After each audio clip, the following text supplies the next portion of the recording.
Time is precious, and so are our pets. So time with our pets is extra precious. That's why we started Dutch. Dutch provides 24/7 access to licensed vets, with unlimited virtual visits and follow-ups for up to 5 pets. You can message a vet at any time and schedule a video visit the same day. Our vets can even prescribe medication for many ailments, and shipping is always free. With Dutch, you'll get more time with your pets and year-round peace of mind when it comes to their vet care.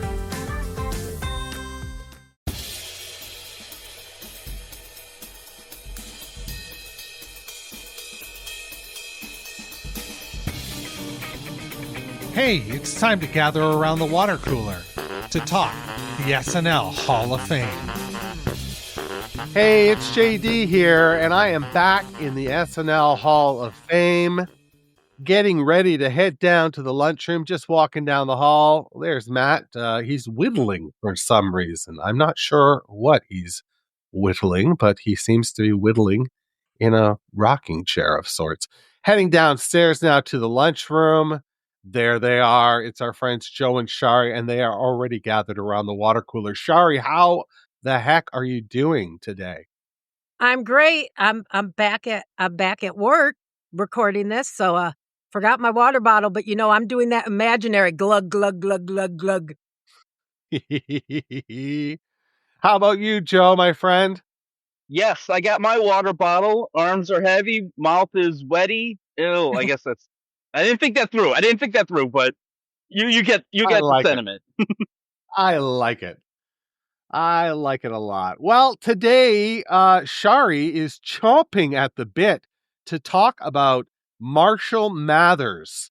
That's right. Eminem is on the ballot. He was nominated by Andy Hoagland this past Monday, and he makes a great argument, I think. But we'll get Shari's perspective as, again, an insider into the world of Eminem. And she'll break down that episode for us now. Shari?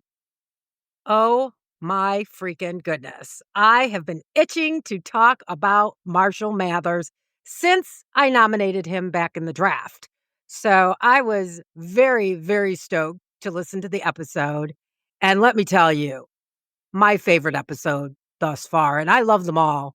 But Andy and Bill just got into the nitty-gritty, and I was very excited to hear that Bill is a huge Eminem fan. No wonder he and I get along so well. So we have yet another fandom in common, and they broke down all 7 of M's appearances, all of the songs, what was going on in M's life a bit at the time, because he had a lot of drama. They didn't get too much into it, but they did talk a little bit about him feeling pretty hammered by fame toward the end of those 7 appearances. They also talked about the couple of cameos he's made. I went back and watched those videos. So funny. They talked about his natural sense of humor, how he's just an obvious fit, how he must be great because they let him do Stan twice, plus it got spoofed. Andy points out he doesn't think there's too many other guests that have had that honor bestowed on them. And 7 times has got to be in the top 10 as far as number of musical guest appearances. So yeah, excellent episode. If you are a Eminem fan, a hip hop fan at all, even if you're not into Saturday Night Live, Andy knows so much. I'm a huge fan. I mean, huge. And Andy taught me stuff I did not know. So prepare to be schooled. Excellent episode. Definitely give it a listen.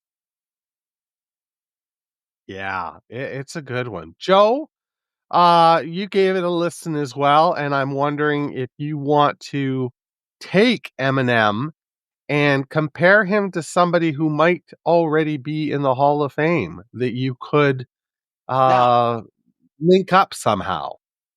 Yeah, in the Hall of Fame, I mean, the only really musical guest in there is Paul Simon. I know. Honestly, no link there. I mean, Paul Simon and Saturday Night Live are too. I mean, he's in there not even as a musical guest. He's in there for being like Steve Martin, who just happens to, and Paul Simon happens to be a musical guest.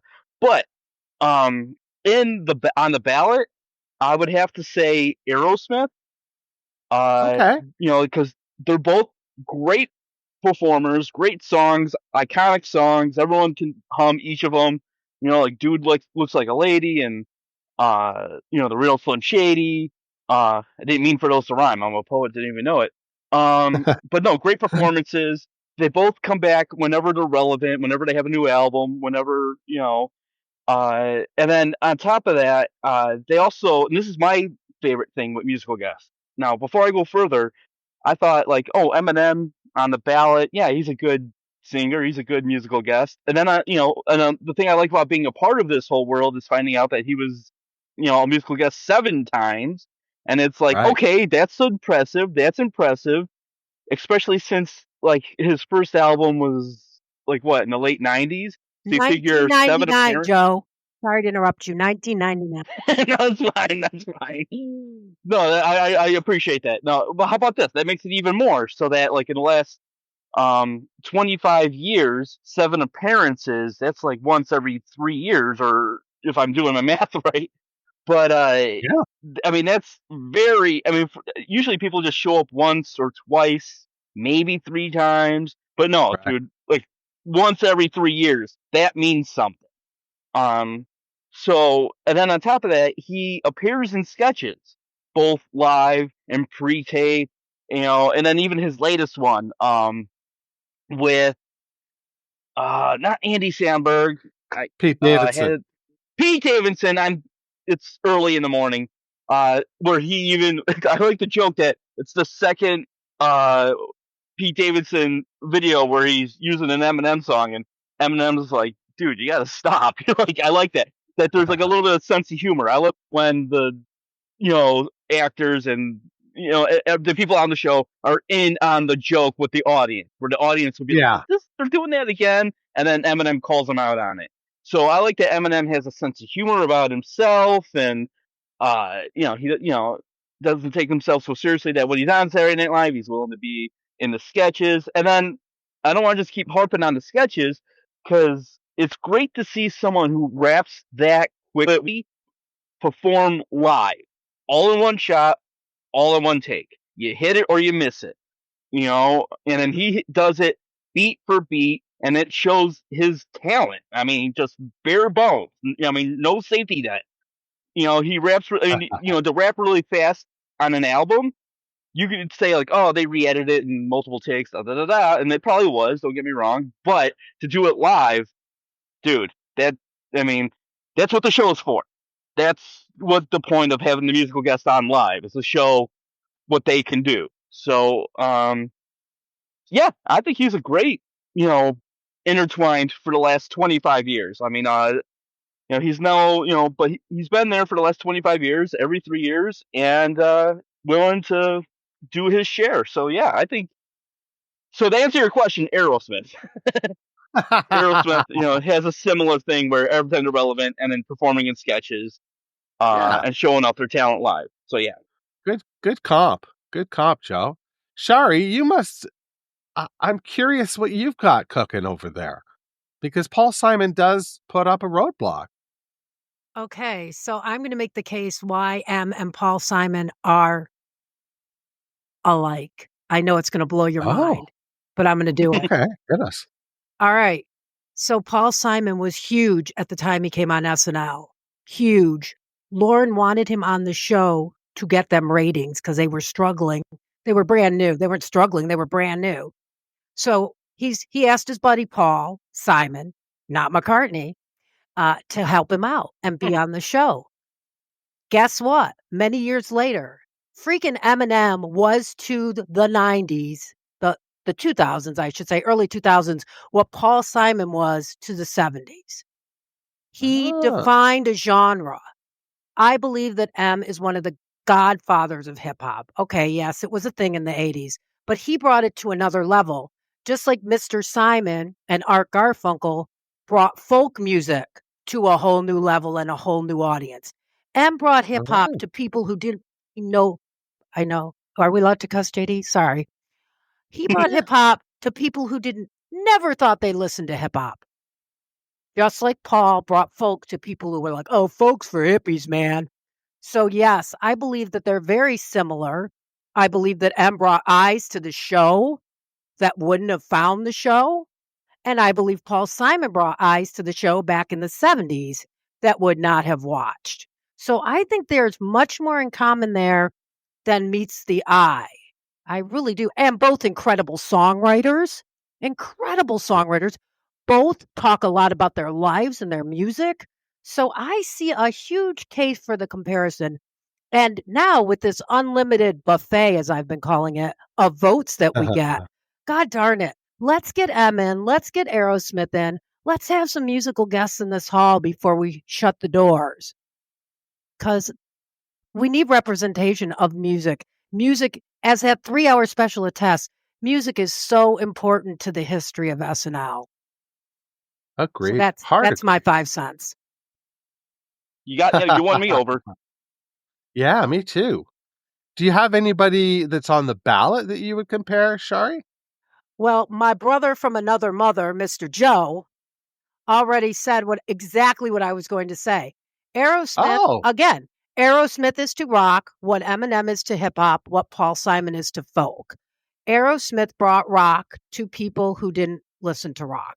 I'm not much of a hard rock listener, but I love Aerosmith. I'm lucky enough to have seen them live once. I've seen M live 4 times, both amazing artists live. So there's that. And Joe really went through it all. I'm not going to make people listen to the same exact argument. But yeah, please, okay, people, listen to the sound of my voice. Get Eminem, get Aerosmith in the Hall of Fame. We need Paul Simon's lonely, man. Get him some company with some great musical talent. Shari out. I agree with me too.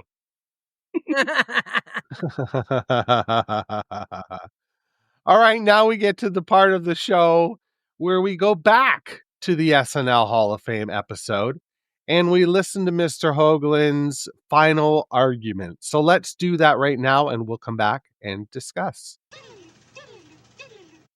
Here's your opportunity to make your final case. We've covered a lot of ground on Eminem on SNL. What do you want to say to the people, the voters, the people around the water cooler? Why should Eminem be into the SNL Hall of Fame? Because there's no one else like him. His 7 appearances at SNL, like that's got to be among the highest in terms of total. So it's like he's got the stats, guys. Like he's got the stats. Stats are what matter. He's been on 7 times. He's supported. He was there in the 90s. Like it's just like he has such a crazy. He's there during during his prime. He's there during his comeback. He appears on Update. He appears in songs that are about his songs, like Pete Davidson spoofs. It's really a clear, cold cut case in my view. But I defer to the people. I believe in the people, Bill. He believes in the people, Shari. Will the people come through for Eminem? We shall see. Joe, what do you think of Andy's final argument? Again, not to sound like a broken record, which it's weird talking, or a broken LP, as in Eminem. All right, I don't know. Try to tie it into Eminem. But no, number of appearances, unique personality, helps out with the overall show. I agree with all of that. He for the last 25 years, which has been its like own beast or whatever, like its own era. Eminem has been there repeatedly, and performs with different casts and such like that. He's been there with so I totally agree. I mean, like the Hall of Fame needs more musical guests, and Eminem is certainly one of them. So I agree. Excellent. All right, Shari. Yo. You don't even need to ask me. I'm so much of a support with Andy. Andy I was so impressed with him because, like I said, he taught me so much about M that I thought I already knew everything. So on that tip, his argument was completely on point. M is like no other artist, and there will never be another. I don't care how many people imitate him. He says it himself. There is no hip hop without him. He defined a genre, as I keep saying, and as Andy said as well, 7 times. I I I want to put a shout out to Mike Murray. Maybe I'll write him an email.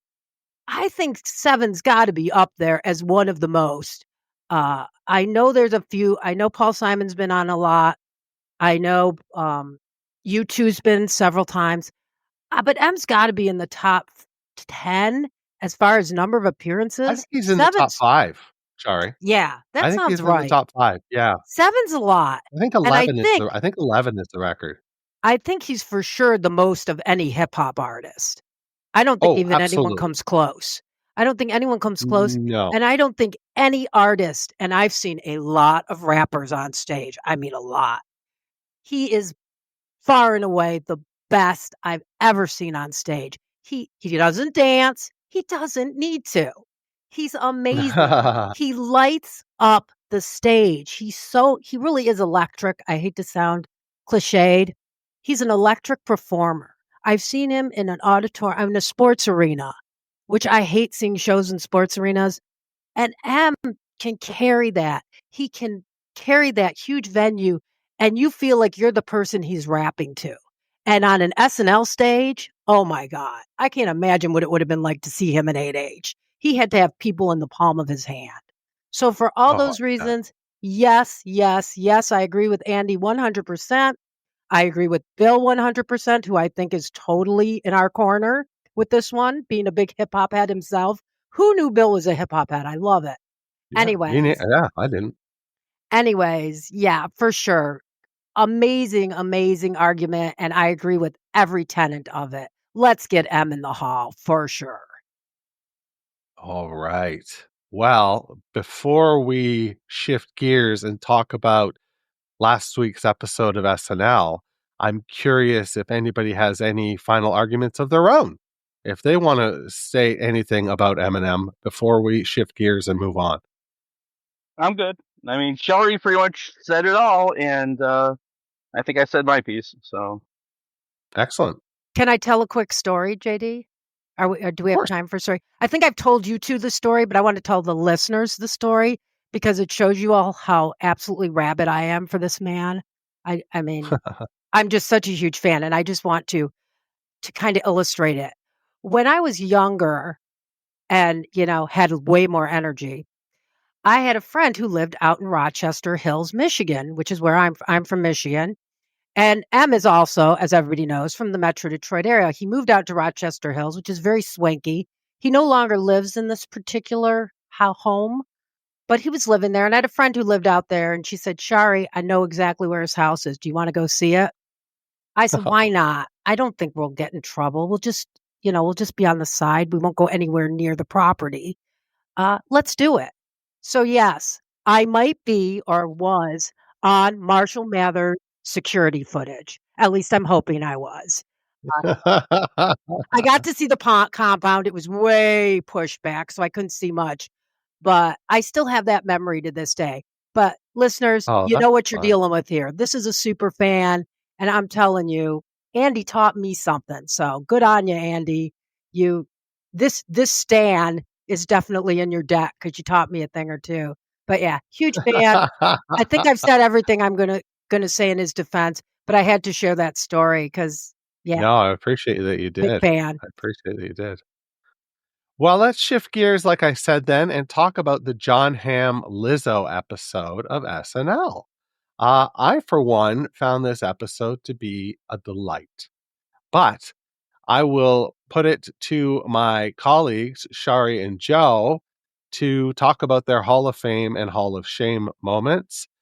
Shari, will start off with you and your Hall of Fame moment. Okay, Hall of Fame. All right. I agree with you 100%, JD. After the Jack Black episode, I was like, how could they beat this? But I don't know that Yeah. they beat it, Yeah. but they did a pretty nice job. I knew John was going to do great, but yeah, fantastic. There was really Best not. back to back of the year. Oh, what best back to back in like 5 seasons, I think. I mean, they have two, 3-timers, and I think they're going to be I think they're going to be five timers rather now. Um, I'm not going to talk about white POTUS because everybody's talking about white POTUS. It's all over everywhere. So I'm not, and I bet maybe that's on Joe's Hall of Fame list. So I'm not gonna go for the obvious. I am gonna, and I'm gonna go for a slightly less obvious, and it doesn't have anything to do with Mr. Ham, even though he was on fire the whole episode. It's gonna go. So I am so glad to see some of my favorite cast members getting spotlights on Weekend Update. Joe talked so eloquently about the great ego notum last week. Oh, she just nailed it. And I know Longfellow's had some prime time earlier in the season, as Emil Joachim, as Ashley Padilla. Well, I want to talk about slightly more veteran member who is the queen of the Jost roast. You know I'm talking Miss Sarah Sherman as Hmm. as as Colin's tax accountant. Oh my god. I'm not going to go into too much detail. But really, I love Sarah Sherman. She's right after Ego as my favorite cast member. She is just hilarious. And I mean, poor Jost, he can never keep a straight face because No. he's always like, oh, what's she going to say now, man? What's she going to say now? I feel like he doesn't always get it all in dress rehearsal. Like, I think she pulls out some hidden cards on him to like keep him guessing. Ah. I don't know if I'm right about that, but from the looks on his face, I don't know. Jost always looks like he's hearing things for the first time. Maybe he's just good at looking like he's not heard anything when he has. Dude's been doing it 10 years, so maybe. But his face was just priceless. And like, that comment she makes about taking all cookies and she goes for his stomach, like that little thing. Oh my gosh. It was terrific. A plus. I grade all my bits now, and I gave it an A plus. It was definitely my moment of the night. She just the update's been on fire lately, and I love that they're showcasing the talent that they have. So yeah, that was my Hall of Fame for sure. Joe, how about you, buddy? Yes. Hall of Fame. First off, just want to say overall the show was great. Uh, it felt because I think we talked about this previously, where it feels like John Hamm loves doing the show. He loves the format. He loves the formula and the process, and he feels like a fanboy that gets the host. So yeah, and there's a lot of honorable mentions, like Missing Person. That is like a great example of this dramatic actor doing this really silly comedic stuff, and that's what we want on Saturday Night Live. That's why we watch it. The next honorable mention is the monologue where he jokes about his cameos. Again, I love when both the performer and the audience are on the same wavelength and are, like both in on the joke. Like John Hamm does a bunch of cameos. Did you ever know that? And then John Hamm himself jokes about his cameos. I mean, I love that, where it just feels like you're joking with a friend in person, as opposed to watching it a live show, like with this A-list star. And then, yes, White POTUS. It was on my honorable mention. Again, I agree with Shari. I mean, it's an honorable mention. It's great, and there's a lot of cameos in it. But like, what else is there to say? Sarah Sherman did that. She portrayed. I don't know the real actress's name, but I guess people have been on her about her teeth, and then they made fun of that. Um, but the one I chose for my Hall of Fame, pro moment is the check to check business news. Now, Ah. with the way, here's the thing: I was watching it, and I don't want to say which specific ones, but there was stuff in that sketch that I did have done or whatever. It was in my mindset where I'm like, are they watching me? Did I write this? Like, how is this? What the hell? It was creeping me out, And so the point is, it was satirizing real life, a portrait in time. It's exactly what a Saturday Night Live sketch should do. Is so that when you're watching it 3 5 years or whatever from now, you know exactly what week or what era or whatever it came from. It's like a picture of time, and and they nailed it. And then, I don't want to get political, but hopefully things will change, for the better, and we'll look back at this period of time in April 2025 and go, oh yeah, I remember that when people were doing that type of thing, like the same way that we joke about, Bush Senior with, and everything, and W. Bush and everything else. So that to me felt like everyone came together, the host, the cast, the writing, everything came together to do what a great Saturday Night Live sketch should do. So that was my Hall of Fame. Well, Joe, you mentioned a lot in there. You had quite a few honorable mentions, and then you had your Hall of Fame moment. Do you have a Hall of Shame moment? Yes, I do. All Pretty right, much the hit me. rest. It's pretty much the rest. I got two, and and they had the same flaw. And they're not. And here's the thing: the overall show was great. So it's like if these are the worst, I'll take it. They're not that bad. It's just they had Gotcha. this thing, Icebreaker and New Parents. They felt like they were trying too hard to be too weird or something. Like it just felt like it felt like someone trying to write an SNL sketch as opposed to just someone writing a great sketch.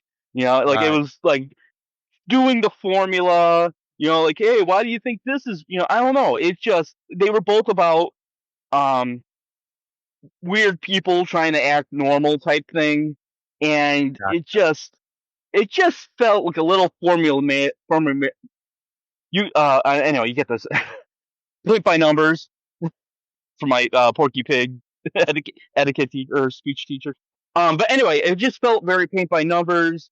And again, they were fine. If other people love them, I agree. I'm not bashing them. I'm just saying that out of the whole show, those to me were the weakest, and they had the same thing, which was they were trying to emulate SNL sketch as opposed to just being funny, just instead of just being original. So, yeah, those were my cons and Hall of Shames. Excellent. Shari, what was your Hall of Shame? So I'm going to talk about formulaic and paint by numbers too, because I feel like the cold opens have always been a struggle for SNL. Every podcast I listen to that talks about SNL talks about how they've struggled with cold opens for years. And now they're going to the same well again and again with this frozen cast and then Jadge riffing. Mm. I like when he goes and riffs and like talks about Sarah's open mouth and ego, and I like that part, but it's getting awfully, awfully tired. The writers are too talented right now. I don't think they need to keep using this same device. They can come up with other things. So that's just my minor little quibble. It wasn't bad. It just certainly wasn't the best. They've had some pretty good cold opens this season. This was not one of them. They need to put that frozen cast device away for a while. Maybe bring it back in a year or two, but it's feeling very been there, done that. So that was my Hall of Shame. Yeah, that would probably be mine as well, even though I'm still blown away after all these years now by JAJ's Trump impression. Like I'm still blown away. It's still so good. Mhm. And I just wonder if they're like, we got this great Trump impression, we got to use it. Like I wonder if that's part of it. Because Mhm. not only did we have that cold open, but then we did have White POTUS as well. And he's heavily featured in that. And I just want to double down on Joe's mentioning of the cameos. We got to see some ex-cast members in White POTUS. We got to see Alex Moffat, and we also got to see Beck Bennett come back as Vladimir Putin, which to me was just so fun to see those two on the Mhm. show. And that's the kind of stuff that I've been looking for all season long. And when they do it, it's so fun, right? These Yes. um, callbacks to previous cast members and whatnot. It's just it just makes, having been watching the show as long as I have, and Shari and Joe, I'm sure you guys are in the same boat. It makes it so much richer and rewarding that you get these meta moments or these callback moments to previous seasons. Even I think that's wonderful. What I like about it is it kind of those actors are kind of staking their claim for those public figures. And like Right. because I'm sure they could have gotten people either in the current cast, because also Scarlett Johansson, she was in there. Like that's her. That's who she does. Is it Ivanka? I always get the It's daughter and wife Ivanka. confused. It's Ivanka. Just like Trump, I always get them confused. But but no, no, it's like they stake claim, and and like to add to your point, it's because it's getting a cameo from Beck Bennett, or like that's not going to get ratings or viewers on YouTube. Like, oh my God, Beck Bennett showed up. Oh my God, nothing against him, but like like if you were going to get Nicole Kidman to show up or something, Right, like that would He's get not views. a draw. Right. But to your point, like it's for the fans, and it's because that's their character, so to speak. So it is cool when they're doing these political sketches and you're featuring everyone in the political story. You're getting the people that portrayed them originally. It reminds me of that Funny or Die video where they had all the previous presidents from the SNL sketches, where they had Dana Carvey and Chevy Chase and everyone. It was like a reunion. So it reminded me of that, and I like that they did that, because you could have had someone new play Putin, but no, it's like Beck plays Putin. Well, he's not on the show. Right. Well, get him on the phone. We need someone to play Putin. So that's what I like about it. It's a reward. To add to your point, it's a reward for the fans, but also in order to tell the story in the sketch. Absolutely. And I've got to say, oh shoot, it just went away from my brain. Oh well. That's what we've got for you this week. On behalf of my friends Shari and Joe, I really want to thank everybody for stopping by the lunchroom with us. Next week we have another barn burner. We've got Thomas Schiller coming on the ballot, and he's going to be nominated by Gary Seath, which is from the Saturday Night Project podcast.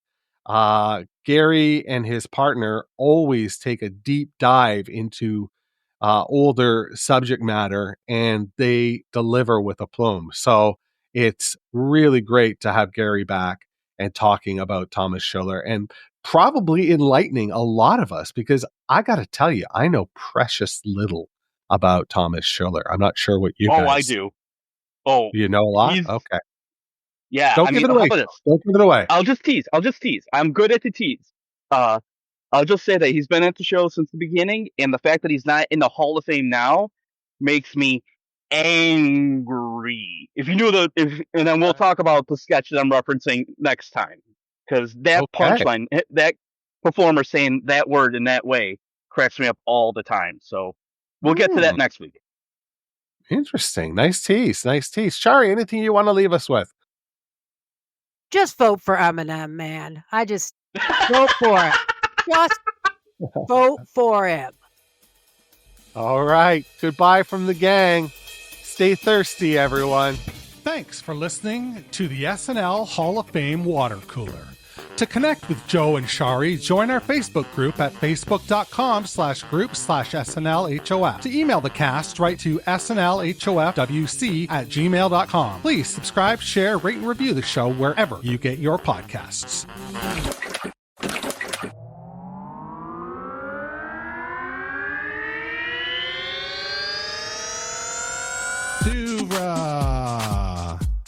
Podcasts and such.